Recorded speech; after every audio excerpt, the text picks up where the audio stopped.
Oi, gente, tudo bem?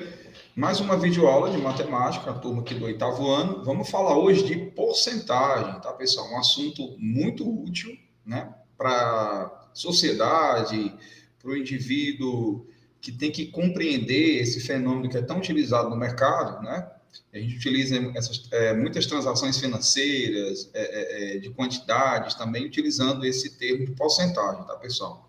É praticamente impossível hoje a gente conviver na sociedade sem trabalhar esse assunto, tá? Então, ele é um assunto importantíssimo para a vida da gente, tá?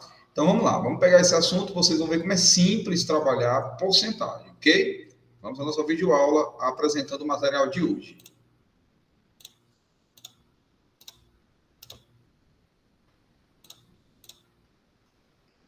Então, pessoal, pegando aqui no livro didático de vocês, o que é que a gente tem de início, né, para falar sobre esse assunto, né, aqui no 8º ano?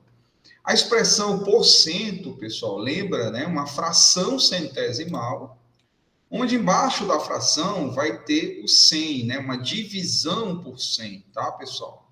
E aí sempre a gente vai usar esse símbolo, tá? Esse símbolo que significa porcento.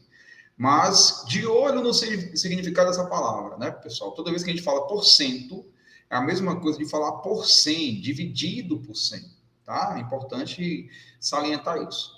Deixa eu mostrar para vocês as formas, né, que a taxa percentual ela se apresenta. Ó, esse número aqui, essa representação, se chama representação percentual, onde a sua nomenclatura normal é porcentagem, né? Mas esse número de 40, esse símbolo, essa representação, 45%, pode ser escrito na forma de fração, onde o divisor da fração é por 100, ó, por cento, né? Então, 45% é a mesma coisa de 45 dividido por 100, que é uma razão centesimal, uma divisão em forma de fração, tá? E se é uma divisão, eu posso dividir. E o 45% também pode ser representado por um número decimal. Quando eu divido 45 por 100, dá 45 centésimos ou centavos, né? Da mesma coisa.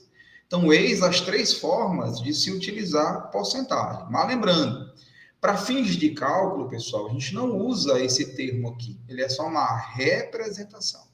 Para fins de cálculo, a gente usa mais a razão centesimal e a decimal, ok?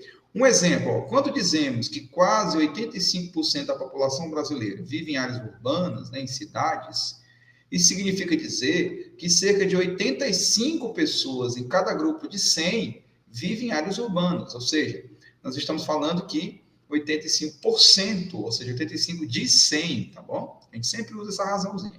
Então, essa é a simbologia. Vamos aos exemplos, que é o que nós vamos fazer na aula de hoje. Veja como podemos calcular a taxa, né, ou índice de porcentagem. Veja, como escrever 1/2 na forma de taxa percentual? Basta a gente dividir, pessoal. 1 dividido por 2, tá certo?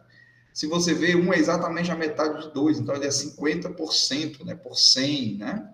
Então devemos escrever uma razão que equivale ao denominador 100, tá? Então, 1/2, se você dividir 1 por 2, dá 0,5. E se você multiplicar por 100, dá 50%, tá? Muito fácil. Mais alguns exemplos. Como escrever a razão 3/8 na forma de taxa percentual? Pessoal, é só dividir, pessoal. 3 por 8, ó. Quando você dividir 3 por 8, lógico, isso com o auxílio da calculadora, que vocês ganham mais tempo, né? Vocês vão encontrar o número decimal 0,375. E para transformar esse número em porcentagem, vocês multiplicam por 100, tá, pessoal? E ao mesmo tempo divide por 100, tá? Isso vai ficar 37,5 dividido por 100, que é a mesma coisa de 37,5%. Tá aqui a taxa, ó. Então, 3,8 é a mesma coisa de 37,5%, tá? Vamos falar de desconto também, que é muito utilizado nas taxas percentuais. Ó, um desconto de R$7.000 sobre um preço de 25 mil representa quantos por cento? Então, eu estou dando um desconto, né, de um valor que era de 25 mil, eu estou tirando 7 mil, eu estou dando um desconto. O que a gente faz? A gente divide o valor do desconto pelo valor total que era antigamente. 7 mil por 25 é a mesma coisa de 7 por 25. A gente divide, ó, tá? O primeiro modo, a gente divide, encontra o número decimal, que dá 0,28. Esse número a gente multiplica por 100, que dá 28%, tá? Ou a gente pode usar razões equivalentes, né? Frações equivalentes. tá? Multiplicando um pelo outro. Mas eu gosto sempre de usar essa forma que é mais simples, lembrando, sempre utilizando a calculadora, tá, pessoal? Então, se eu tirar 7 mil de uma conta de 25 mil, esse 7 mil representa 28% de desconto, tá?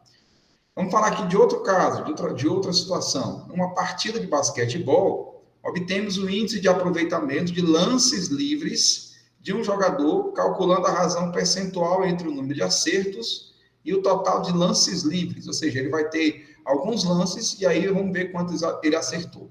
Então, veja só como foi calculado isso. Qual foi o índice de aproveitamento, a taxa percentual de aproveitamento de um jogador que acertou 12 dos 15 lances? Ele tinha 15 arremessos e acertou 12. Então, é só a gente dividir 12, os acertos, pelo total de arremessos que ele teve, que dá 0,8 ou 0,80. Pessoal, multiplicando isso por 100, é 80%, que dá 80%, tá, pessoal? Então, esse jogador, ele teve um aproveitamento de 80%, tá? Então, vocês vão ver que é um conteúdo tranquilo, que dá para a gente calcular perfeitamente. E vocês vão resolver as 4 atividades de hoje, começando a atividade de hoje, falando sobre, usando, né, em situações, problemas, cálculos de porcentagem, tá, pessoal? É tanto que eu expliquei aqui os exemplos que tinham aqui para a gente, para que vocês entendessem como é simples e prático trabalhar a porcentagem, tá? Então, esse foi o nosso vídeo de hoje sobre porcentagem, e nós aguardamos vocês logo mais na aula da noite, a gente coloca o vídeo e vai tirando as dúvidas. Ok, pessoal? Um abraço.